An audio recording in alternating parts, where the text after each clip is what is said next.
My journey into this whole church planning deal started quite a few years ago. We stumbled into multi-site. I was pastoring in Chicago, in a pretty rough neighborhood of Chicago. The church had started to grow. I saw a lot of pastors burn out in Chicago. And so we launched another location out, but kept it connected. And then we launched another one out and kept it connected.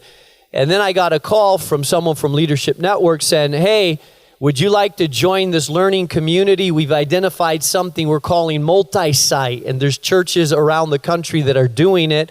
I didn't even know anybody else was doing it, and so I said, sure, I'd love to be a part of that. That's where I met Jim and Dave as well.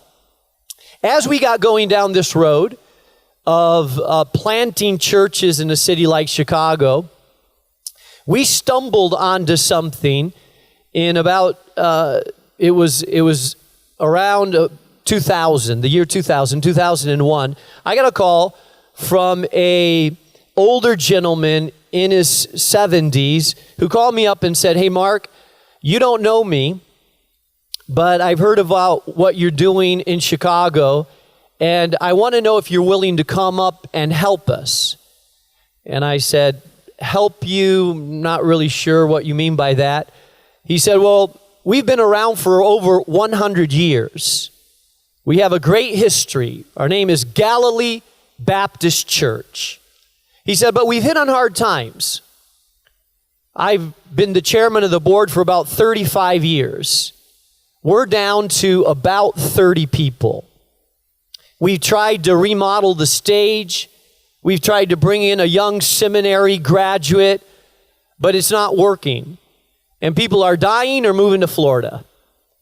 And I'm concerned that we're going to close this church down. And it just breaks my heart to think about that.